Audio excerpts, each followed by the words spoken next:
Hey there guys, my name is Marcus, and in this video I'm going to show you step by step how you can easily add a link to your image in Webflow.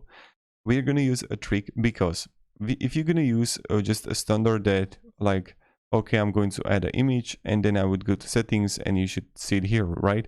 But it doesn't work like that in Webflow. What you have to do first is that to add a link block. Link block means is that when someone is going to click on that block, it will like do something. So I'm going to take the link block, paste it. Here you see the link settings and everything, but before we're going to do that, I'm going to add an image. So I'm going to take an image to our link block. So right now we have the image. We're going to choose the image. Okay, so right now look at this. We have the image in our link block.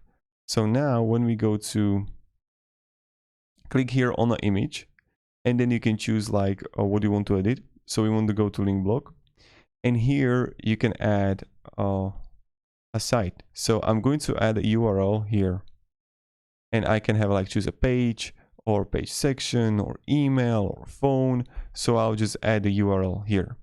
Now I can also open a new tab if I want to, and look what will happen. So right now I'm not going to center it and everything here, so I can have it published.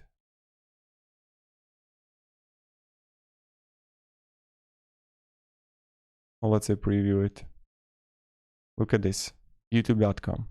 So right now, even when I'm going to hover with my mouse, I can click on it. So that's pretty much how it's done. So thank you very much guys for watching, and hope I gave you a little bit of value on how you can actually add a link to your image. Now, if you're gonna have any questions, let me down below in the comments, guys. Also, I'm writing newsletter about Webflow and how you can use it more effectively and how you can make like good websites, and you can find a link down below in the description if you're interested in that. So thank you very much guys for watching, and have a great day, and goodbye.